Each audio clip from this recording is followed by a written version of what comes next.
사실 이 학점은행제 하시는 분들 중에서 제일 아까운 분들이 학위 신청 때문에 학위 못 받으신 분들이에요. 왜 그러냐면 학점이라든지 이런 거 다 따놓고 단지 학위 신청이라는 거를 잘 못해서 여기에서 실수가 나서 6개월 이상 졸업이 늦어지시는 분들이거든요. 근데 사실 알고 보면 그게 별거 아닌 것들이란 말이에요. 그래서 이런 것들을 놓치시지 않게 오늘 좀 주의해야 될 것들을 여러 가지 한번 말씀드려 볼게요.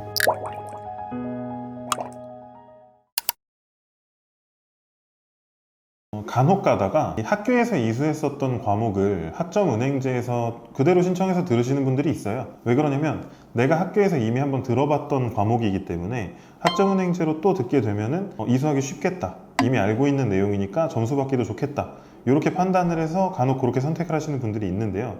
절대로 그렇게 하시면 안 돼요. 왜 그러냐면 과목 이름이 겹치게 되면 이건 중복 과목이 되기 때문에 둘 중에 하나는 버려야 되거든요. 뭐 학교에서도 같은 과목을 두 번 들으면은 인정이 안 되잖아요. 그거랑 똑같이 학점은행제 같은 경우에도 과목이 이름이 겹치게 되면 중복 과목이 돼서 둘 다 인정을 받을 수가 없다.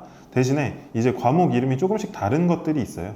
그런 과목들은 이제 중복 과목은 아니기 때문에 대부분 두 개 다 인정을 받을 수가 있는데, 그래도 좀 유사 과목이 있다, 내가 요 과목이랑 이 과목이랑 이름이 좀 비슷한 것 같은데 싶으면 그런 건 한번 체크를 하고 넘어가시는 게 좋아요.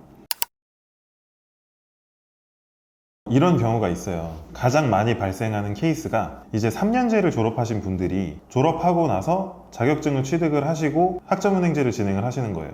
이런 경우에는 어떤 일이 발생을 하냐면 3년제 같은 경우에는 최대 120학점까지 학점을 끌어올 수가 있거든요.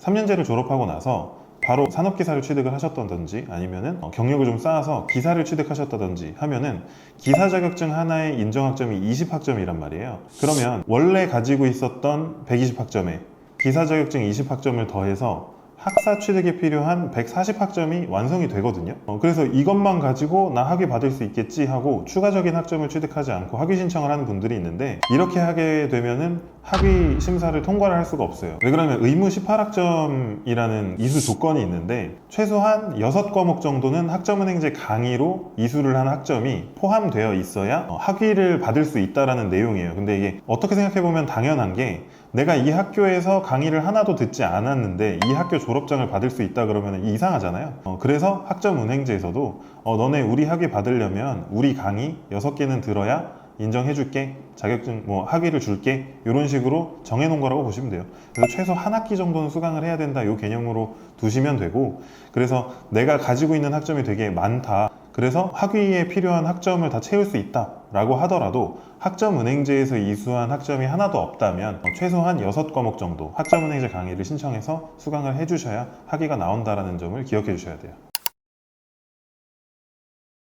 이 학점은행제를 하려 그러면 학습자 등록이라는 걸 꼭 해야 돼요. 근데 학습자 등록이 뭐냐면 그냥 단순하게 저는 학점은행제에서 뭐 경영학 전공의 학사 과정을 진행하겠습니다, 경영학 전공의 전문 학사 과정을 진행하겠습니다 라는 걸 국가평생교육진흥원에다가 얘기를 해놓는 거예요. 그래야 국가평생교육진흥원에서도 이 친구는 이 과정을 진행하는 사람이구나 라는 걸 알 수가 있잖아요. 근데 이거를 예전에는 나중에 진짜 다 학점 다 따고 나서 해도 상관이 없었어요. 근데 이 행정 절차라든지 이런 것들이 너무 끝에 몰리다 보니까 국가평생교육진흥원에서 이거를 좀 미리 해라 라고 해서 기준을 뒀거든요. 그래서 학습자 등록은 좀 먼저 해주셔야 되는데 언제까지 해야 되냐면 내 졸업일을 기준으로 확인을 하시면 돼요. 예를 들어서 나는 26년도 2월에 졸업 예정이다 라고 한다 그러면 학위 신청을 12월 15일에서 1월 15일에 하게 되거든요. 그러면 바로 그 전분기에 있는 학습자 등록 기간이 10월이에요. 그때 학습자 등록만큼은 미리 해두셔야 되고 학점 인정 신청도 할 수 있는 만큼은 미리 해두시는 게 좋겠죠. 그런 다음에 학위 신청 기간이 오면 나머지 학점 인정 신청이랑 학위 신청을 몰아서 한다든지, 요게 좀 필요하고요. 또 이제 8월에 졸업을 하시는 분들이 있잖아요. 이분들은 학위 신청을 6월 15일에서 7월 15일에 하시거든요. 그럼 이 전분기인 4월에는 학습자 등록을 해 두셔야 학위 신청 기간에 문제없이 심사를 넣을 수가 있다, 이렇게 보시면 되기 때문에 학습자 등록은 내가 2월에 졸업 예정이다 그러면 전년도 10월에, 8월에 졸업 예정이다 그러면 4월에 미리 학습자 등록을 해두시는 게 좋다, 이렇게 기억해 두시면 좋을 것 같아요.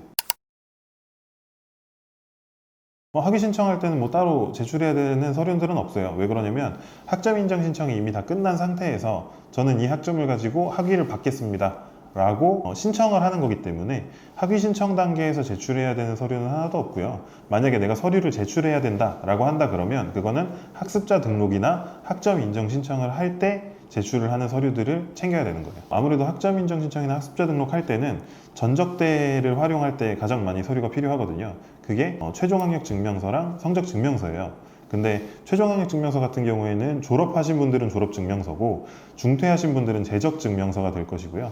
그리고 이 성적 증명서는 뭐 동일하게 학교에서 취득한 학점을 확인할 수 있는 성적 증명서 준비를 해주셔야 되는 건데, 이거를 학습자 등록할 때 최종 학력 증명서를 내야 되고 학점 인정 신청을 할 때 성적 증명서를 내야 되거든요. 근데 이게 누락이 되는 경우는 뭐냐면, 내가 온라인으로 다 입력을 해서 접수를 했으니까 수수료까지 납부를 하고 신청 완료라고 뜨니까 서류를 추가로 제출을 해야 된다는 걸 인지를 못 하시는 경우가 있어요. 이런 경우에는 학점 인정 신청을 해놨더라도 증빙 서류가 도착하지 않았기 때문에 처리가 되지 않고요. 처리가 되지 않으면 취소 처리가 되고 환불이 돼요. 그러면 등록되는 학점이 없기 때문에 학위 신청하는 때까지 내가 학점 인정 신청을 못했다라고 하면 학위 심사까지 못 가고 학위가 안 나오게 되는 상황이 발생할 수도 있는 거예요. 그래서 학점 인정 신청할 때 내가 서류까지 잘 납부해서 학점 인정 처리가 잘 되었는가까지 꼭 확인을 해주셔야 된다. 이게 가장 좀 중요할 것 같다라고 보시면 될 것 같아요.